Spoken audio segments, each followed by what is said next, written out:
Monsieur le Président, bonjour.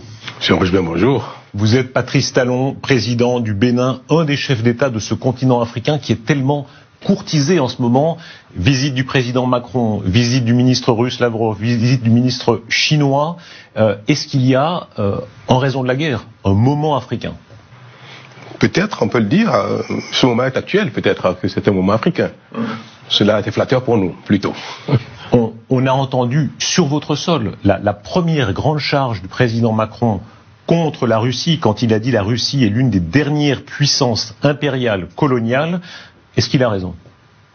Je ne saurais le dire, c'est pas mon analyse des choses. Ce qui me préoccupe, qui préoccupe le Bénin, c'est la guerre en Ukraine. Et cette guerre, elle est malheureuse. La Russie est un ami du Bénin de vieille date. Et malgré l'intervention de la Russie en Ukraine, la Russie demeure un ami du Bénin. Mais c'est pas parce que nous sommes des amis, des peuples amis, qu'il faut se garder de ne pas condamner ce que fait la Russie en Ukraine. Cela veut dire que vous le condamnez entièrement? Ah, tout à fait. Le Bénin condamne, parce que l'usage de la force n'est pas à promouvoir. Cela est dangereux, parce que si on banalise ce fait-là, où on exprime une neutralité, ce serait une façon de promouvoir l'usage de la force pour régler les conflits internationaux. Et ce serait dangereux, notamment pour les pays du Sud, comme le Bénin, et encore davantage pour les pays qui ont une force militaire faible ou qui n'ont pas de puissance militaire. Vous aviez des relations personnelles, y compris avec le président Poutine. Tout à fait. Est-ce qu'il a commis là une erreur personnelle? Je ne veux pas juger de l'opportunité de son intervention. Ah bah si, vous venez de dire que c'était entièrement condamnable. Non, l'usage de la force. Ah. Est-ce que la cause est juste? Est-ce que la cause est pertinente? C'est pas le débat. Donc, évitons de chercher si une cause, fût-elle juste, puisse justifier une intervention par l'armée dans la relation internationale. Il ne faut pas que la force soit le moyen de règlement des conflits, quelle que soit la pertinence de la cause. Comment est-ce que vous comprenez dans une partie des opinions africaines, en dépit de ce que vous dites, cette espèce de séduction qu'il y a toujours de la Russie? Mais toutes les grandes puissances, les grandes nations font de la séduction. Chacun veut étendre sa sphère d'influence. Toutes sont impériales. Je ne sais pas si le mot convient encore aujourd'hui, mais étendre sa sphère d'influence est tout à fait commun, aussi bien à la France, à la Russie, à la Chine, aux États-Unis, à l'Angleterre, à toutes les grandes puissances. Et les relations humaines sont d'ailleurs caractérisées par ce genre de volonté. Mais pardon, Monsieur le Président, on assiste quand même à des choses étonnantes. La France a consenti des sacrifices si considérables, par exemple pour lutter contre le djihadisme au Mali. On est en 2023, on se dit que le colonialisme c'est du passé, et on voit qu'encore aujourd'hui, dans une partie des opinions africaines, il y a une séduction de la Russie, même de Wagner. Comment est-ce que vous expliquez ça? La Russie est dans une phase difficile. L'invasion de la Russie, c'est-à-dire la guerre que la Russie mène à l'Ukraine, l'oblige à se justifier et à étendre son cercle d'amis. Donc c'est normal que dans cette phase actuelle, elle soit plus active en termes de séduction. Mais je continue de dire que tous les États et les responsables, les dirigeants des pays devraient s'abstenir de banaliser ou d'être neutres.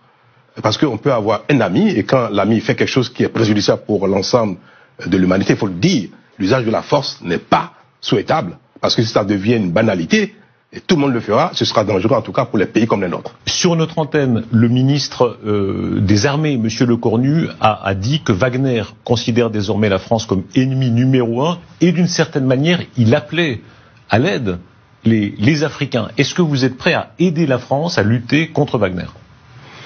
Le Bénin n'a pas à aider un pays contre un autre. Nous ne pouvons pas être un allié de la France contre la Russie. C'est pas un pays là. On parle de Wagner, donc milice. Nous ne pouvons pas être non plus alliés de la Russie contre la France ou contre la Chine et consorts. Le Bénin n'a pas d'allié d'un pays contre un autre. Wagner vient dans un environnement où nous parlons de la guerre que la Russie mène en Ukraine. Donc l'environnement est assez pollué. Parce que le prestataire privé armé, parce que Wagner, si je comprends bien, c'est un prestataire privé armé. Mais la notion d'appel, c'est-à-dire le fait de faire appel à un prestataire privé militaire, elle n'est pas nouvelle, cette notion, ce principe-là, cette notion. On a vu en Afghanistan qu'il y a eu des prestataires, sociétés de prestations de sécurité privées qui sont intervenus pour protéger des édifices, et consorts. Vous pensez là des Américains? Tout à fait. Alors, donc, ce principe n'est pas condamnable. Quoique, l'idéal serait que tout ce qui est armé soit plutôt public, d'ordre public et non privé. Ceux qui vous entendront diront « Ah, le président Talon est en train de relativiser. Il est en train de dire, certes, il y a Wagner, mais il y avait aussi des sociétés privées américaines. » En effet, je relativise le principe même de l'intervention privée militaire. Mais quelle est la cause, quel est l'objectif, ou quelle est la mission qui est confiée à cette... C'est purement sécuritaire. Est-ce que c'est un danger pour vous? Est-ce que selon vous, Wagner est un danger aujourd'hui en Afrique? Si la mission de Wagner est purement sécuritaire, au service d'un pays qui est en proie à l'insécurité, au djihadisme, et qui n'a pas les moyens humains, techniques, n'a pas les hommes qu'il faut aguerrir, entraîner qu'il faut, que ces pays-là fassent appel à un prestataire privé, sur le principe, c'est pas condamnable, pour moi. Mais pardon, Monsieur le Président, on vous sent très prudent. Vous comprenez j'ai pas l'habitude d'être prudent. Mais par contre... Mais vu, pardon, je termine ma question. Pour les opinions occidentales, généralement, Wagner, c'est un groupe criminel majeur à abattre, voilà. Vous avez l'air si c'est le cas, oui. Vous avez l'air de dire que vous comprenez que certains gouvernements africains recourent à Wagner pour leur sécurité. Recours à un prestataire privé, armé.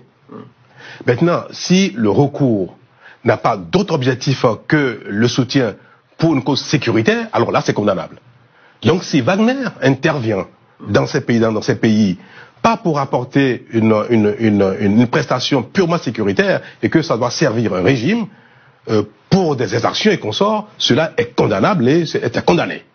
On sent... Il faut bien faire la différence entre les deux choses, oui. Est-ce que l'affaire libyenne pèse encore sur les esprits? Le fait que la chute de Kadhafi, à laquelle la France n'est pas étrangère, pour employer un euphémisme, est-ce que c'est encore présent dans les élites africaines et pas seulement? Les faits, la situation sécuritaire aujourd'hui en Afrique empêche qu'on nettoie le passé. L'Afrique est confrontée à un problème sécuritaire grave. Des armes circulent. Et on sait très bien que l'explosion de la Libye a été un facteur déterminant. Alors, la Libye a explosé à la suite de la chute de Kadhafi.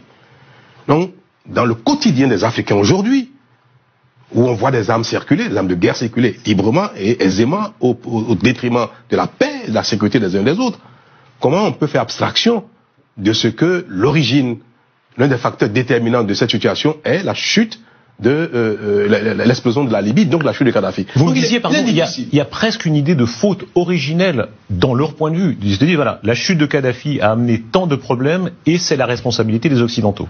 Vous savez, la fin justifie les moyens. Ce qui se passe aujourd'hui peut être mis en balance avec ce que Kadhafi était, savoir si la chute d'un monsieur, malgré tout ce qu'on peut lui reprocher, et ce qui a donc entraîné l'explosion de la Libye, est-ce que, aujourd'hui, quand on voit ce qui se passe comme drame en Afrique, qu'est-ce qu'il fallait faire, qu'est-ce qu'il fallait pas faire? S'il fallait regarder dans une boule, dans la boule de cristal, s'il fallait jeter les oracles, on dirait, oh là là, si l'Afrique, si la zone doit être aussi insécure, il n'aurait pas fallu toucher à Kadhafi. En substance, beaucoup d'Africains pensent mieux valait Kadhafi que la situation présente. Vous savez, le monde va, heureusement, malheureusement, ainsi, avec les constances du jour pour déterminer l'action du jour. Si on devrait savoir l'avenir, combien de choses on ne ferait pas, et combien de choses on ferait. Et pourtant, le poids de l'histoire. On est ici, rue du Faubourg Saint-Honoré, 2 rues plus loin, à droite, il y avait le bureau de Jacques Foccart. Vous y êtes déjà allé, c'était le centre de l'Empire. Tu n'as pas eu le privilège d'aller dans un bureau. Est-ce que ce passif colonial pèse encore? Vous savez, les temps ont beaucoup changé, il faut l'avouer et il faut le reconnaître. Il subsiste encore beaucoup de fantasmes entre les relations, au titre des relations entre l'Afrique et la France. Et la tournée actuelle du président Macron et son discours avant sa tournée tombent bien parce que ça clarifie un peu les choses. Nos populations ont encore beaucoup l'impression que la France a beaucoup d'intérêt, ou l'État français a encore beaucoup d'intérêt en Afrique, et qu'elle tente à les défendre coûte que coûte. Il faut avouer que la situation n'est plus exactement pareille qu'il y a quelques décennies. Les choses ont beaucoup changé. Et il faut que nous ayons le temps ou l'occasion, les autorités françaises ainsi que les dirigeants africains, de l'expliquer pour tuer ces fantasmes-là qui polluent la relation entre des peuples et entre au sein de l'Afrique. Et pourtant, on en voit des manifestations de cette sensibilité aujourd'hui. La scène entre le président Tshisekedi et le président Macron, quand en substance le président Tshisekedi rappelle que M. Le Drian a parlé d'un compromis à l'africaine, et que, selon lui, ça a été choquant. Le président Macron dit non, ça n'était pas du mépris. Qui a raison? Mais il a raison, le président Tshisekedi, parce que les propos de Drian, le Drian à l'époque étaient malvenus, étaient plutôt, comment je vais dire ça, je cherche le mot pour qualifier, le juste mot. Maladroit. C'était maladroit, tout à fait. C'était maladroit. La tournée du président Macron, il y a eu ces scènes extrêmement frappantes où il est, n'est-ce pas, dans une banlieue de Kinshasa, acclamé. Qu'est-ce que ça représente dans l'évolution du rapport entre la France et l'Afrique? Ça montre bien qu'il y a une partie de la population africaine qui évolue, qui n'est pas accrochée au passé. Ce qui est d'ailleurs un handicap pour le développement, quand on passe son temps à ressasser le passé. Et le président Macron est un président jeune, qui dit les choses telles qu'il est sans. Il a vécu en Afrique, ça change. Tout à fait, il a vécu au Nigeria. Donc il a un esprit assez ouvert, il est jeune, c'est un avantage pour voir les choses différemment. Et cela, beaucoup d'Africains l'apprécient. Maintenant, il est nécessaire que la France affiche davantage son sentiment d'égalité avec les pays africains et que ce sentiment passé de paternalisme soit totalement effacé. Il y a encore du paternalisme. Beaucoup de nos compatriotes, de nos Africains, perçoivent encore certains propos, certains faits, comme du paternalisme. Il faut faire l'effort de les gommer. Qui était le plus africain des présidents français? Dans quel sens? Le plus paternaliste ou le plus progressiste pour l'Afrique ou le plus... Qui comprenait le mieux l'Afrique? Dans quel sens? Alors non, là vous jouez là. Là vous faites le jésuite. Le plus près. Allez, on a quelques images, pardon, évidemment, De Gaulle, Chirac, Mitterrand avec quand il allait en Afrique, et aujourd'hui le président Macron, mais aussi le président Sarkozy. Moi je dirais que la question devrait être qui est le président français qui a davantage œuvré pour une coopération de développement plus active, plus visible et plus concrète. Qui alors? Mais chacun fait un peu sa part du job. Vous êtes excessivement prudent. La démographie africaine, elle est tellement forte. La démographie européenne, faible. Est-ce qu'il y a une logique historique à ce que, notamment pour payer les retraites, simplement ça, d'une génération à venir, des Africains, que cela plaise ou non, que politiquement ce soit apprécié ou non, un mouvement migratoire vers l'Europe? Il ne faut pas que les migrations ou la nécessité de combler le déficit démographique en Occident, en Europe, conditionne les politiques africaines en termes de développement, en termes de démographie. Nous sommes confrontés aujourd'hui à un drame. Le taux de croissance de la démographie est trop élevé et en décalage avec notre capacité à investir dans l'infrastructure, d'éducation, de santé, la création d'emplois. Oui, vous êtes pour restreindre la démographie. Donc il faut impérativement contrôler ce taux de progression de la démographie, donc contrôler les naissances. Mais Monsieur le Président, vous savez très bien, en place. De toute éternité, on a essayé, on peut très peu jouer en réalité sur la démographie. Si. Beaucoup de pays y sont parvenus. Et il faut trouver les moyens d'inciter au contrôle des naissances, et même de trouver des moyens coercitifs un peu pour que l'explosion qu'on observe, le taux qu'on observe ne se perdure pas. Sinon, l'Afrique se portera très mal. Cependant, pardon, vous m'avez pas répondu sur la question, disons, du transfert. Quand les Allemands, des patrons allemands disent, voilà, on a pris 1 million de Syriens, et ils le disent parfois très cyniquement, parce que ce million de Syriens aideront à payer les retraites des Allemands dans 30 ans. Est-ce que ce calcul vaut pour les Africains en Europe? Nous n'allons pas développer notre politique de développement sur ce besoin de l'Occident d'avoir des immigrés pour combler le déficit de population démographique. Il faut que les dirigeants africains que nous sommes, nous œuvrons pour le bien-être de nos concitoyens aujourd'hui et demain.